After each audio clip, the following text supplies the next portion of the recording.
Ta-da! Wow! We're solar powered. Solar power, an amazing, silent, magical way to collect the energy from the sun and turn it into the energy we need for things like Wi-Fi and camera battery juice and cold beer. Of course, solar power on a boat is kind of a no-brainer, but when you're talking about someone as picky as Aladino, of course there's got to be brains involved, and challenges and difficulties. Basically, we've got to find a way to get solar panel on board while also appeasing Aladino. And as we all know, that's not so easy. I've built this beautiful boat and I don't want to hide it behind solar panels. I don't want to have to build an additional arch to support panels. It's time and money again, and also windage. I like panels to be removable in case that you are expecting very windy conditions. It's nice if they're compact, small, and can be taken away. And I don't want to clutter up the decks too much for seamanship. Everything needs accessing for sail handling. And anyway, we don't need that much power, right? Yeah, wrong. Okay, so you see my point, but fortunately we've got something heading towards us in the mail right now, which hopefully is going to appease Aladino and also provide all of the electrons I need to keep making these videos, which is really all I ask for.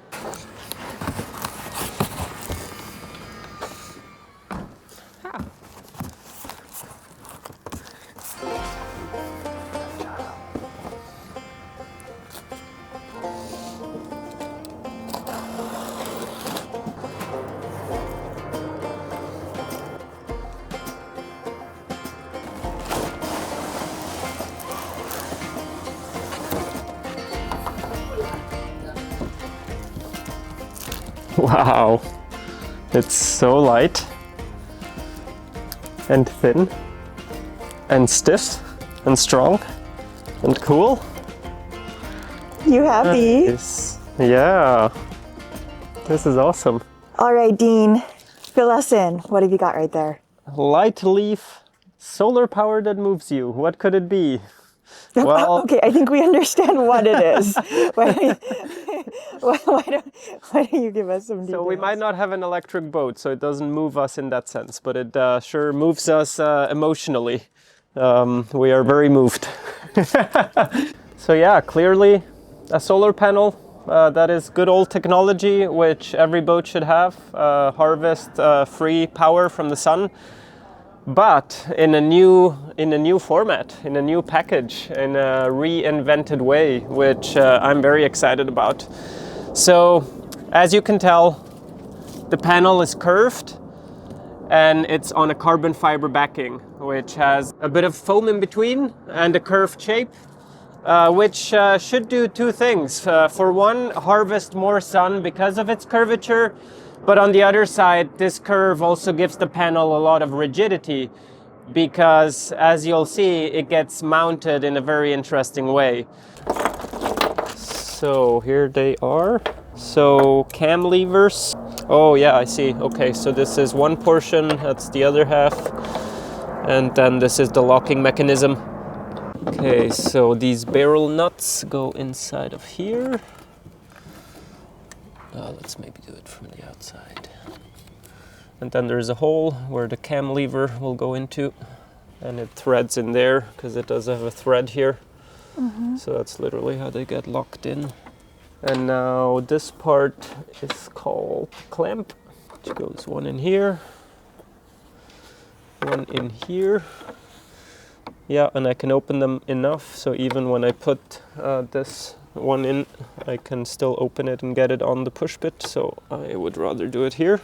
I'm so excited about this, because solar often requires a structure, an arch, a dodger, this and that and the other, and I really appreciate just being able to put on 2 panels and start harvesting with existing structure. Shall we put it on there? Yeah, let's do it.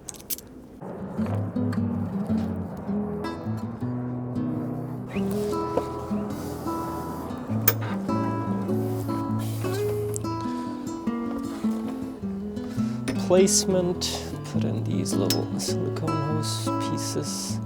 So let's have one here.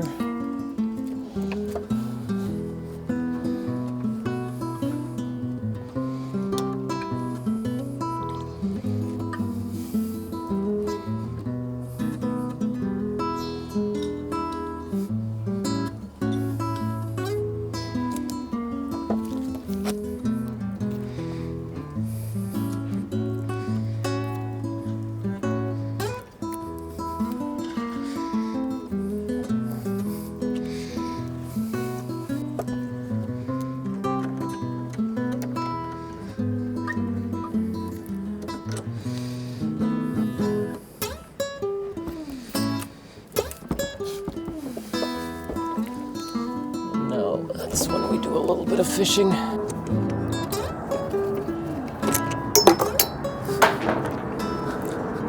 That's why you've got spares. If that was the water, One bye-bye. in the water. Hey, I got my scuba license now. Nothing is lost. Well, the panel's light, but I don't want to drop the panel, so I got my hand on there, and now I'll try to have this thread in.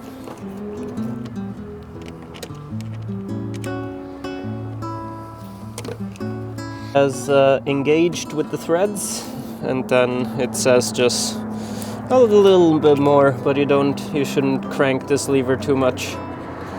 Yeah, one finger, I think that will do it. So let me go grab the other part, and then we'll prop it up.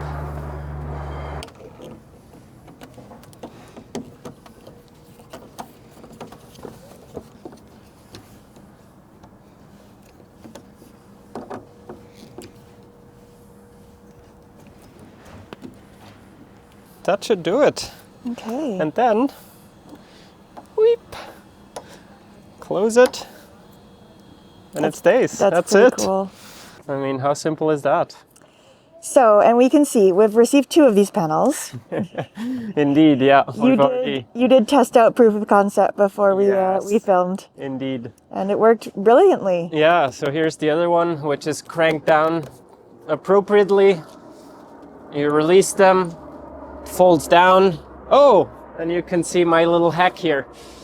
So, as you can see, this one here, I still have to solder the connections.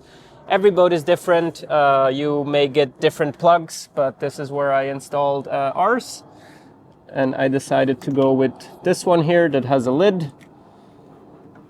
So I have to solder the other end onto here, but then I didn't want to just wrap this wire all around the framework here. So yeah, check out what I came up with. I'm pretty happy with this. So I still had some carbon fiber little tubes, and I thought this is a very neat way. Instead of having the cable come up here and wrap, I glued these on with Total Boat CA glue, and I didn't do a pretty job with the CA glue, but I think it's a very neat way to actually attach and conceal and hide the wire a little bit. Yeah, it's a really nice idea. So this one is actually fired up and it's producing right now, so let's leave it at the ideal angle.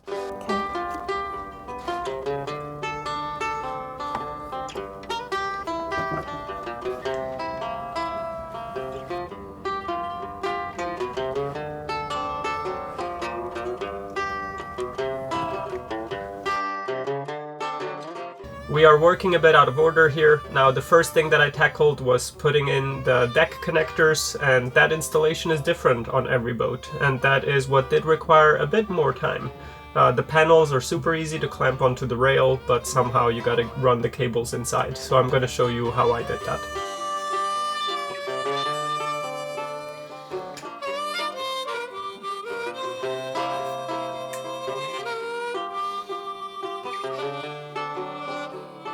The panels are designed to be really easy to take off, but then there's always the cable, the wire, that still connects them. So one option is of course to use a wire gland, but then you have to disconnect the wire at the source and feed it all through the wire gland. Plan B is using a connector, a plug, and Lightleaf supplies these as an option if you want them. Solar panels can be connected in so many ways. You can choose to get it with MC4 connectors or these little things, or you do it DIY. I saw these and I thought they look really neat. So I asked to please have these sent out. So Lightleaf outsources these plugs. Actually, I think there is a gap in the market for connectors of this kind that have a nice cap, that are waterproof, that are neat to install. Yeah, there's definitely a gap in the market because I browsed around and there is not too many options. So there is the deck portion. You have to solder the cables, and then it has a lid. So when you disconnect the panel, you can put this lid on it. And this is where you put the cable coming from the solar panel into it, solder it to. And when you make the connection, one goes into the other, of course, and it can firmly be screwed into each other. After looking at it though closer, this fitting does have a bit of a flaw in my opinion. The one weak point is the flange around the gasket. Now, they're using such an incredible material. It looks like a silicone gasket and everything is made so nicely that it is such a bummer that they've kept the flange so tiny.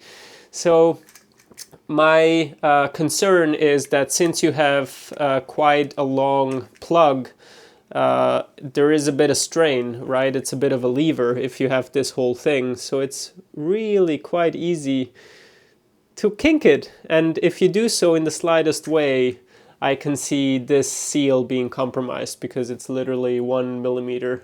Anyway, that is only to say that I'm going to take the extra precautions as I sometimes do. So now when I'm going to drill the hole through the deck, I won't just be drilling one to fit the cable, but I'm going to drill one that has the entire diameter of the entire thing, fill it all with epoxy, and when that has cured, then I'm going to drill holes for through bolts for these tiny little holes here, and then also a hole through the epoxy for our electrical cable. So if a leak was going to occur, it's not going to compromise our wooden decks, but it's only going to be a leak.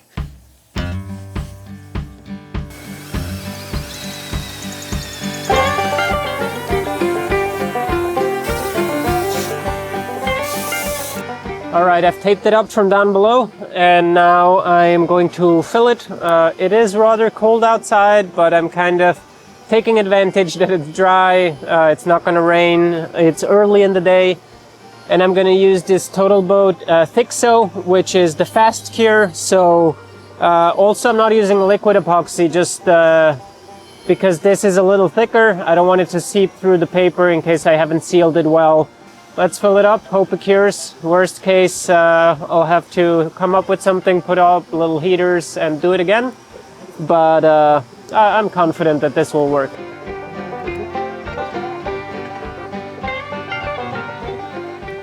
And I also do want to point out that it is quite a big quantity of epoxy. Epoxy cures exothermic, which means it heats itself up. The bigger the quantity, the more the heat. It is cold outside, but regardless, if you use such big quantities, it could start smoking. So I'm gonna stay here, keep a close eye on it, just to make sure. Now, I've never had epoxy ignite, even with do a measuring error and I have like 1/3 of a cup with epoxy in it. It is good practice to put it on a concrete floor or into a metal bin, not into things that can catch fire. And it does heat up quite a bit. It melts the cup, it starts smoking, but I've never seen it ignite. If you want to prevent that and make absolutely sure, then you put in little by little. You do a layer, let it cure, do another, a little heavy on the technical side, but I just wanted to point that out.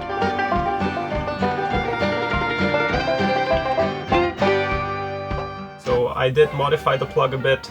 I tried to through bolt it so that it's stronger, and I gave it, I added a washer just to increase the flange, and I gave it a bigger gasket. So hopefully that will perform better. So a really big thank you to Lightleaf for donating these panels. This collaboration came about in the way that we really, really love, which is that it's a product that we researched ourselves and that we wanted, and then Lightleaf was kind enough when we talked to them to actually donate these panels to us. So we really appreciate that. Speaking of companies that we're working with, the whole electrical system is something that, you know, we've been teasing for a really long time. Aladino's been working really hard to design behind the scenes, and obviously the solar panels really tie in to the electrical system.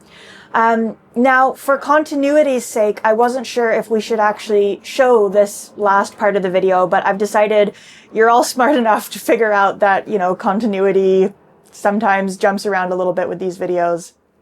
And that's just how it is, because I do want to make a whole video explaining the electrical system that we built and why we made the choices that we did. And in real time, that build has pretty much happened, although I haven't had the chance to show it on video yet. But in real time, which is when we're filming this, we do have an electrical system. It's not totally done, but it's there. And so we've got this amazing little screen right here, which shows us the power coming in and out. We're at 78% charge at the moment, and we've got 98 watts coming in with the panels, which is great, because I think our largest load actually is the Starlink, right? Is that the largest load? I think so. Well, except if we do like water heater and AC. Right, yeah. But the largest load that we're going to be using a lot, I think, is the Starlink. The autopilot can be rather high, the fridge when it's on, but it's not on very often. Yeah, it's cumulative. Yeah. The autopilot, though, generally is only going to be running when the engine's on, right? Yeah. It's not really a sailing autopilot. So This one is, but we'll see how we start. Anyway, autopilot is also something we haven't introduced yet. But the point is that the Starlink takes 60 watts, 100 watts coming in.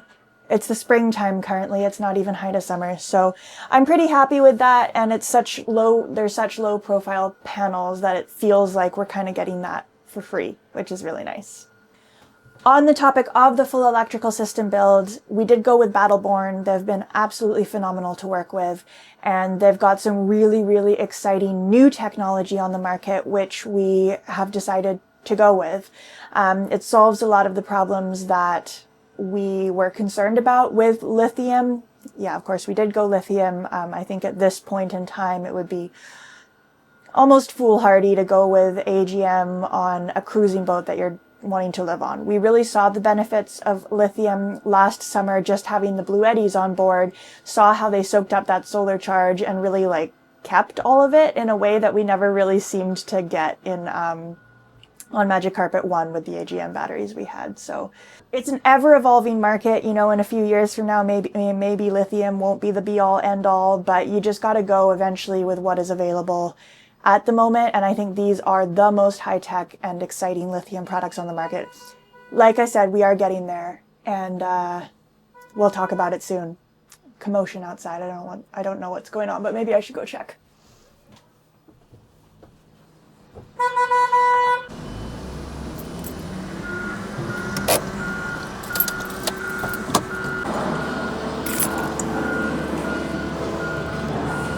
That was my car horn being honked.